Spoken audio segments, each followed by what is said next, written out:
Swastiastu, Namo Buddhaya, Salam, salam rahayu, salam kebajikan, salam taklim, makrifat, ura.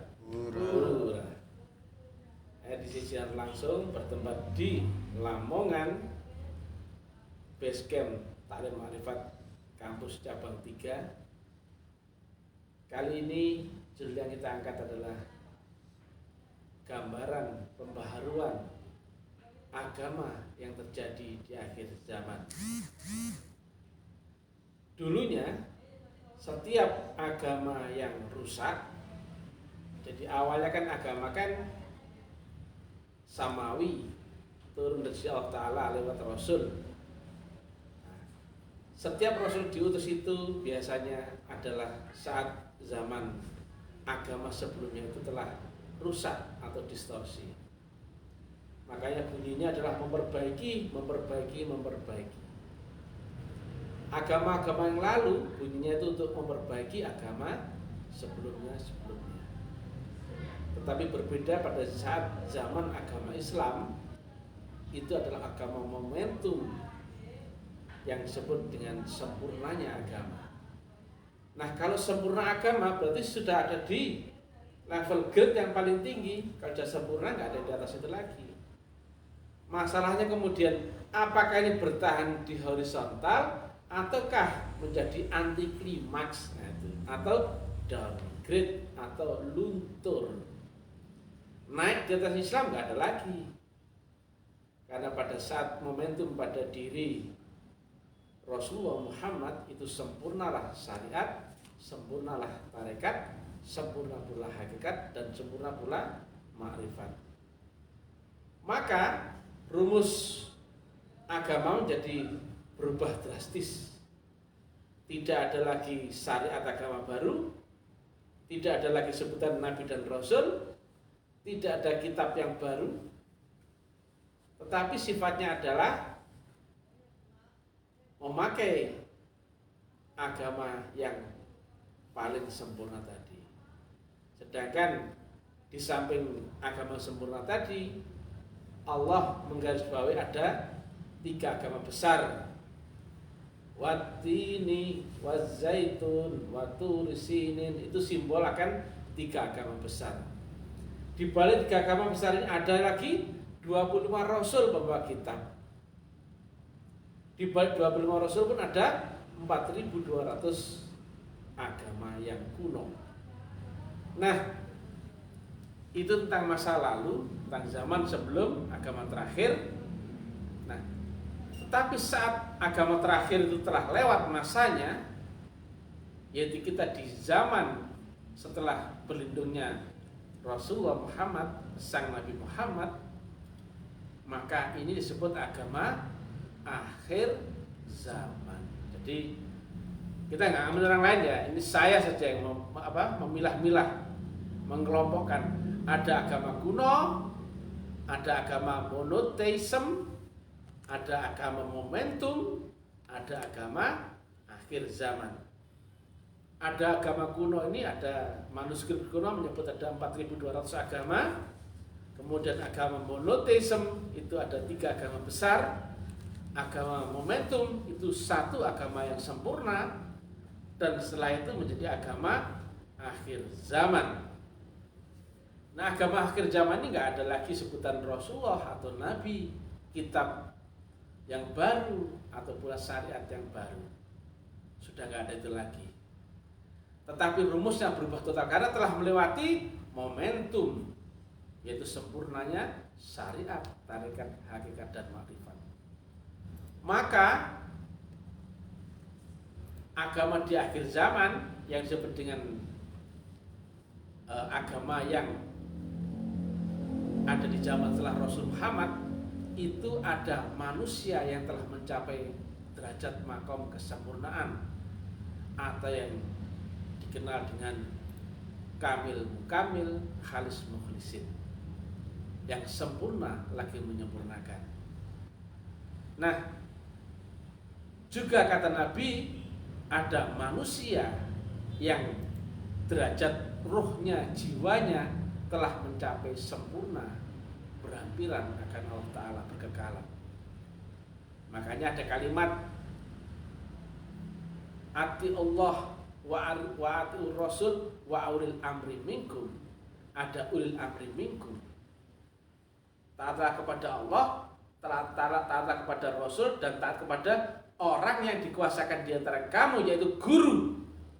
Bukan pemimpin pemerintahan. Kan banyak orang mengira itu pemerintahan. Hubungannya apa? Habis Allah, Rasulullah, kemudian camat. Alah, goblok. Dan banyak mengatakan begitu ya. Dikira pemimpin umaro itu. Bukan. Itu pemimpin atau raja di antara kamu, yaitu guru. Itu manusia yang membawa nur, mewarisi estafet dari Rasulullah. Masa Allah, Rasulullah, kemudian kepala desa, camat, lurah, manulah awak itu ya. Kemudian ada pula besertalah dengan Allah. Itu Nabi loh ya. Jika kau belum bisa beserta dengan Allah, beserta dengan orang yang telah beserta dengan Allah. Beserta dengan orang itu sama dengan beserta dengan Allah. Tapi orang yang mana? Itulah orang yang telah mencapai derajat kamil mukamil lagi khalis mukhlisin. Arwahul muqaddasah, yang ruhnya telah disucikan, yang mencapai kesempurnaan, yang sempurna lagi menyempurnakan. Nah, itulah orang-orang yang di akhir zaman terpilih menjadi pembawa estafet, mewarisi estafet Rasulullah Muhammad, atau yang disebut Nabi dengan al-ulama waris, atau yang disebut Nabi di Al-Kahfi 17 sebagai waliyah mursyida. Tapi bukan sembarang mursyid, karena ayatnya laqad ja'akum rasulun min anfusikum, seorang, bukan beberapa ekor, bukan hewan, bukan pula tanaman, tapi seorang. Seorang itu satu manusia apa banyak manusia? Satu. Itu golongan manusia apa golongan binatang? Manusia, ya. Namanya tetap, ayatnya adalah seorang. Baca sendiri di At-Taubah 128. Tapi itu yang tidak lagi dicari oleh banyak orang. Karena apa? Dia nggak mungkin menceritakan dia adalah waris pembawa estafet Rasulullah. Karena apa? Hukum dunia yang nanti akan memfilter siapa yang dikehendaki tahu atau nanti yang akan dibutakan oleh Allah Ta'ala. Karena di Asy-Syura 52 hanya yang dipilih, dikehendaki di antara hamba-hamba kami. 4 lapis disaring. Orang mencari dengan akal mau nggak bisa sampai, kecuali kau memang dipilih Allah untuk tahu, untuk dipanggil, untuk baiat, untuk mengerti siapakah Rasulun min anfusikum. Tapi kalau yang ngaku-ngaku, oh banyak. Mursyid itu sekarang ada sekitar 200-an kurang lebih lah tarekat di dunia. Semuanya ada mursyidnya itu. Masa mursyid sebanyak itu? Dibikin klub voli sudah ada berapa itu? Ada berapa grup itu kalau 200 orang dijadikan klub voli? Ada berapa dia? Ya sebegitulah. Ya 18 berapa lah itu? Ya segitulah. 15-an, kok 15-an? Ya segitulah pokoknya. Nah, apalagi ada yang tarekat ya. Ada mursyidnya ada 2, ada 3. Ada mursyid bagian barat, ada mursyid bagian timur, ada mursyid bagian tengah. Sekali aja mursyidnya bagian gelandang, penyerang depan atau back belakang. Bikin malu saja itu. Itu thinking itu Kau harus membuktikan kalimat di dalam Quran itu, patokannya, acuannya. Jangan lari kemana-mana seenak jidatmu mengartikan itu Quran. Laqad ja'akum rasulun min anfusikum. Ayatnya adalah seorang di antara kamu, di zamanmu dan dari kaummu sendiri. Gak boleh lari-lari dari situ. Sekalipun kau mengira gurumu hebat, gurumu keramat, gurumu waris, tapi apakah sesuai dengan kriteria Quran itu? Kalau tidak, tetap itu palsu. Nah, sering kami sampaikan ya, yang disebut mursyid itu ada 3 macam golongan. Kata siapa? Oh, kata Mr. TM ya. Ada mursyid yang waris, ada mursyid yang amanah, ada mursyid yang palsu. Kalau waris mau diwarisi, kalau amanah bisa jadi diberikan perintah. Nanti kalau awak selesai jadi orang, kau yang nanti akan teruskan untuk ini, bisa jadi. Enak, kalau anakku yang paling tua, kasih contoh lah pada yang lainnya. Kalau ayahmu ini berjuang demi agama dan sebagainya, bisa jadi. Kau yang di Malaysia, kembangkan ya sekolahnya di sana. Oh, bisa jadi. Itu banyak, itu namanya amanah. Tapi kalau waris, tidak segampang cocotnya titik. Ya. Jadi kalau waris itu ada yang mewariskan, 1 ya. Ada ijazah, 3 ada stempel, ada pusaka, dan ada yang paling penting adalah power dan energi yang tak terhingga. Sekalipun kau ngaku-ngaku waris kek, hebat kek dan sebagainya, tapi kalau powermu lemah, mana bisa sampai? Makanya banyak orang yang sembunyi di kandang-kandangnya itu, nggak berani tampil di permukaan. Kenapa? Kalau nggak pemalu, penakut, atau amatiran. Potensimu lemah, jangan paksakan medan tempur, turun ke medan tempur, nggak akan sanggup kau. Kalau di medan tempur seperti ini, gelombang metafisik akan saling baku sikat, hantam dan sebagainya. Tapi di sini Mr. TM membuka itu. Siapakah Mr. TM? Oh, bukan siapa-siapa ya. Ini anak kemarin sore yang lucu-lucuan ya. Cuma lucu-lucunya kami ternyata dicari banyak orang. Karena apa? Bahasa ilmiah, logik tinggi, terang benderang, lugas, dan tanpa basa-basi. Gak perlu pakai kembangannya ke sana kemari. To the point, set gitu loh. Nah, gambaran agama akhir zaman ini kan setelah melewati masa puncaknya, kan nggak mungkin melewati batas puncak, hanya bisa bertahan atau turun, downgrade atau anti klimaks. Nah, sekarang agama sudah downgrade, anti klimaks, demikian jauh ke bawah. Tetapi di dalam hadis Nabi pun menyampaikan akan ada gambaran titik terang. Agama itu akan diperbarui kembali. Nah, makanya ada zaman kejayaan dan sebagainya. Tapi apakah agama itu dikeluarkan lagi oleh Allah dengan agama yang baru? Tidak. Syariat tidak ada yang baru lagi. Kitab pun tidak ada yang baru lagi. Tidak ada lagi sebutan Rasulullah lagi.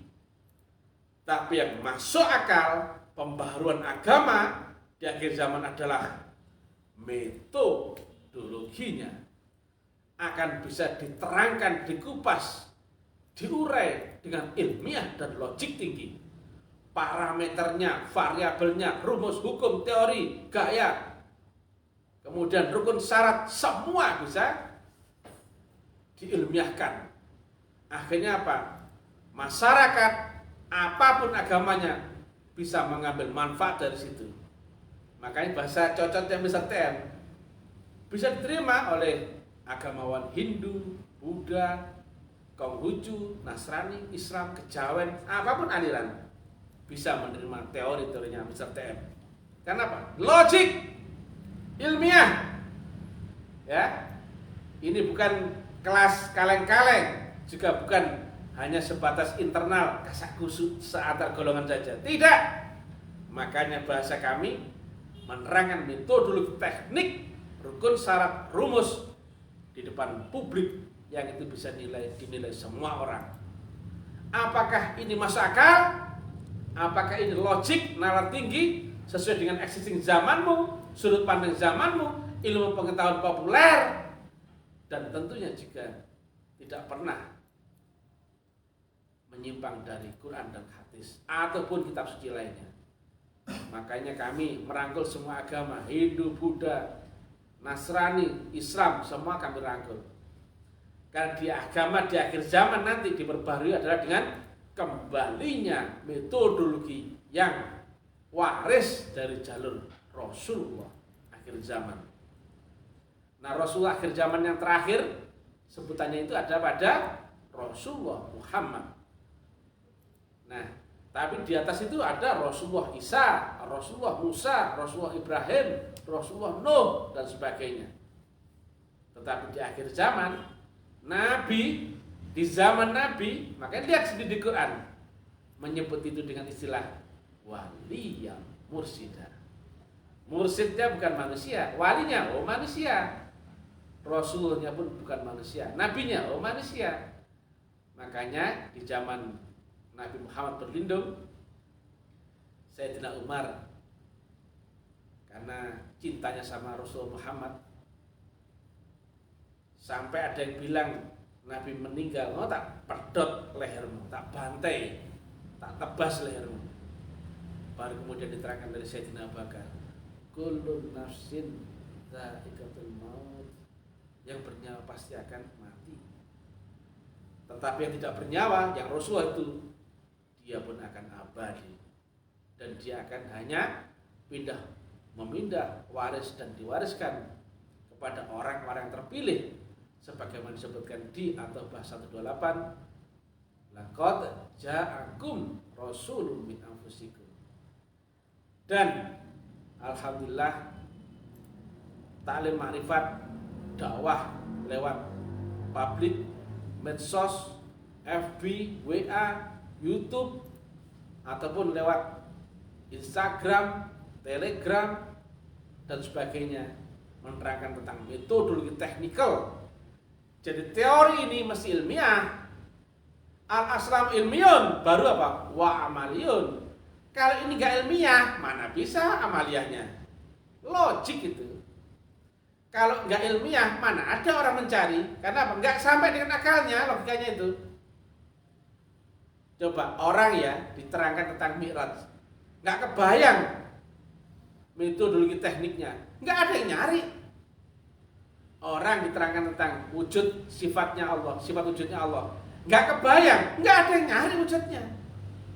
Orang diterangkan Rasulullah akhir zaman, nggak kebayang ilmiahnya, maka nggak ada yang nyari. Siratal mustaqim nggak ada yang nyari, akhirat nggak ada yang nyari, wasilah nggak ada yang nyari, thariqah yang mutlak waris nggak ada yang nyari. Kenapa?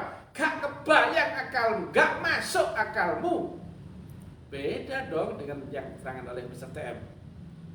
Teknik Mi'raj, sholat khusyuk, wujudnya Allah, wujudnya Rasulullah zaman ini, Quran yang qadim, wasilah, siratal mustaqim, tarekat yang waris mutlak, clear diterangkan dengan ilmiah logik tinggi.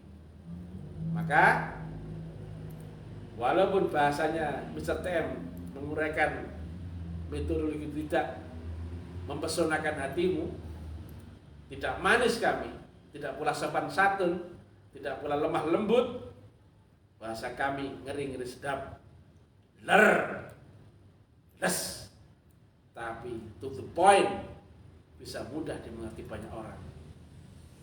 Banyak orang cerita teorinya, dogmanya, dongengnya, ceritanya, itu bukan agama, itu dongeng, itu teori. Karena apa?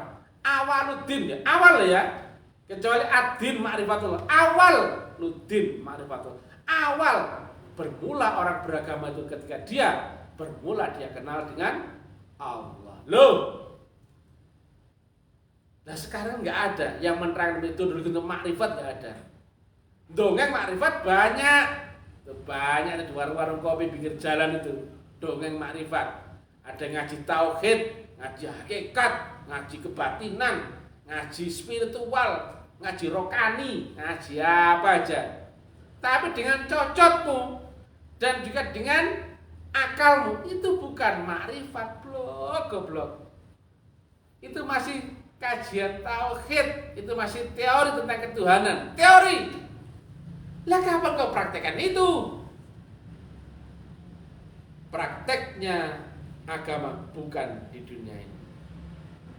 Karena kau mesti masuk ke dimensi rohmu, dan rohmu bukan dunia. akalmu lah yang masih di dunia. Tapi rohmu yang mana, itulah yang akan nembus akhirat. Dan Tuhanmu ada di Maliki Yaumiddin. Aku raja di langit akhir tertinggi. Atau kau kalau mau menyampaikan ibadahmu, segala macam zikir dan sebagainya, mesti sampai ke ujung langit akhir tertinggi. Kalau sampai sini nggak sampai sini nggak sampai, sini pun nggak sampai, mesti awaluddin ma'rifatun. Dan sekarang nggak ada yang menerangkan teknik untuk ma'rifat. Rumusnya nggak ada yang nerangkan, syarat rukunnya nggak ada yang nerangkan, jalannya nggak ada yang tahu, gurunya pun nggak ada yang tahu, variabelnya, parameternya nggak ada yang menerangkan. Itu pekerjaannya Mr. TM. Lainnya mikir, bikin malu saja. Kalau mau dongeng di warung kopi silakan, ya. Itu masih cerita agama, teori agama, dogma agama. Dikit-dikit buka dalilnya, dikit-dikit baca kitab. Kitab itu bukan itu.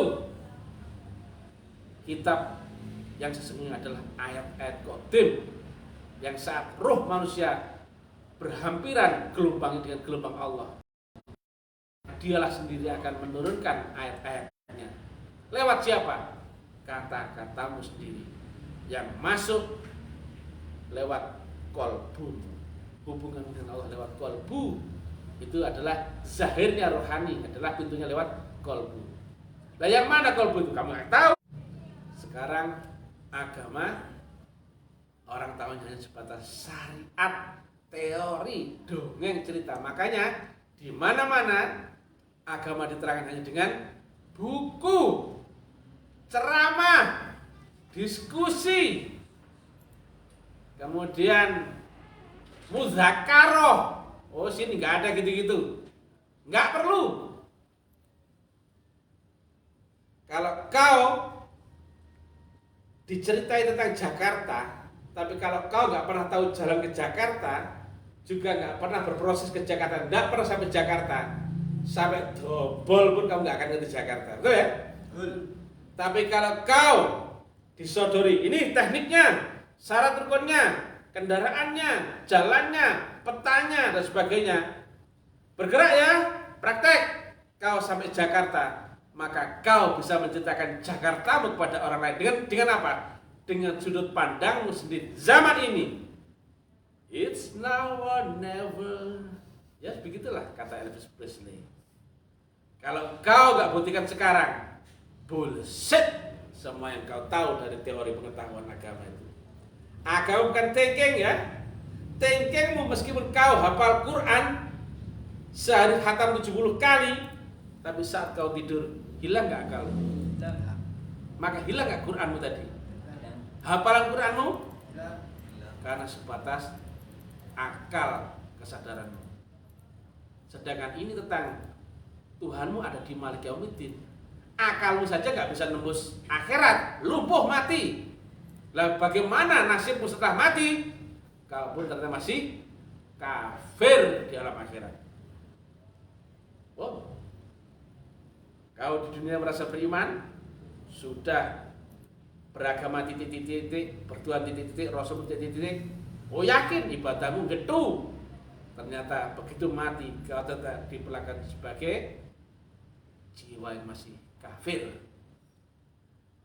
Nah, gambaran pembaharuan di akhir zaman nanti adalah akan mengerucut kepada metodologi yang itu rahmatan lil alamin, universal, global, yang itu bisa merangkul seluruh agama. Agama Hindu masuk akal, Buddha, Yahudi, Nasrani, Islam, Konghucu, semua mengakuinya dan semua mengambil manfaat dari situ.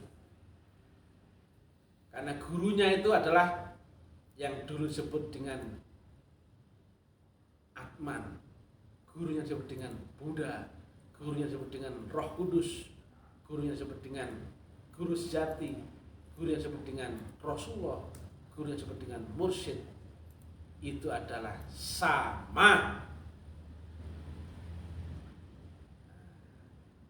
Kekeliruan paling fatal zaman ini adalah di zaman ini nggak ada lagi yang mencari siapakah pewaris estafet Rasulullah yang hak,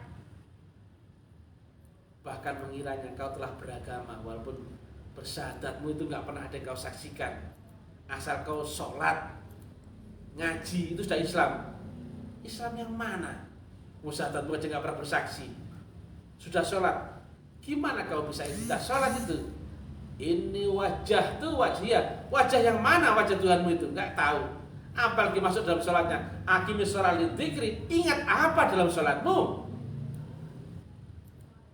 Semua yakin, semua percaya. Tapi kita ditanya, mana Tuhanmu yang punya sifat wujud itu? Mestinya kau saksikan dong dalam syahadatmu. Aku bersaksi Allah, aku bersaksi Rasulullah. Mana yang kau hadirkan saat ini wajah tu wajah? Mana wajahnya Allah itu? Yang kau ingat dalam sholat aqimus sholat dzikri, mana? Lo goblok. Aku malu, menjijikkan, ya, gila nih, Protestan ya, kalau nggak cocok ya dengan akal logikamu, yang bikin repot kan kau terdogma, emosi, egomu mundung loh, dengan bahasa Indonesia terjadi gila nih, giata nih, jancuk ini ya, tapi logis. Bantahan kalau bisa, tapi dia tuh ilmiah. Nah, kalau bantah asal ngawur, asal nyocot gak ilmiah ya buat apa kami laden? Buang-buang waktu. Alhamdulillah, dakwahnya tak ada marifat, udah banyak cabang ya di Makassar, kemudian Medan, kemudian Surabaya, Gresik, Lamongan, Jember, Jogja, Boyolali, Tegal, Jepara, Jakarta, Bandung, Majalengka, habis ini Tangerang dan sebagainya. Kami gak ada lawan bro, karena bukan saya yang berdakwah itu, karena kami peserta dia sendiri. Kalau si manusianya habislah kami dihantam metafisik dari mana-mana. Nah, kami cuma berlindung sama guru saya saja. Guru kami adalah pewaris estafet Rasulullah Muhammad. Ada ijazahnya bro. Ada guru yang mewariskan estafet kepada guru saya. Ada stempelnya. Ada pusaka-pusakanya. Dan ada power, potensi, dan gelombang mutlak yang sangat ilmiah, logik tinggi, yang tidak bisa dibantah siapapun, dimanapun. Itu dia. Makanya dakwah setiap ilmiah, logik. Jadi bukan dakwah asal-asalan kaleng-kaleng, nggak seperti itu. Siapa guru saya? Oh, nggak perlu tahu. Mendekat dulu baru saya bisikin ya. Enak sekali kau nyocot, tinggal tanya aja. Enggak seperti itu. Kau mesti berjuang, berkorban dulu, mati-matian dan bisa-bisa. Ini bukan cerita anak kemarin sore. Mesti dengan perjuangan. Jadi demikian ya. Jadi agama di akhir zaman akan diperbarui lewat mengerucutnya metodologi. Lain tempat cuma teorinya nggak ilmiah. Acak aduh awur-awuran. Kalau sini teorinya ilmiah, logik. Lanjutannya adalah metodologi yang waris. Kalau ada mengaku waris guru yang lain, silahkan bro, terangkan ilmiahnya kalau bisa. Waris dari mana? Ijazahnya dari siapa? Kemudian terangkan ilmiahnya. Kalau ada yang bisa, menunggu aja kadang berani. Itu metodologinya dan sistemnya mutlak. Baru outputnya adalah ma'rifatullah. Kita nggak cuma teori, nyocot, nggak seperti itu. Makanya kami nggak pernah ngeladeni diskusi karena nggak penting.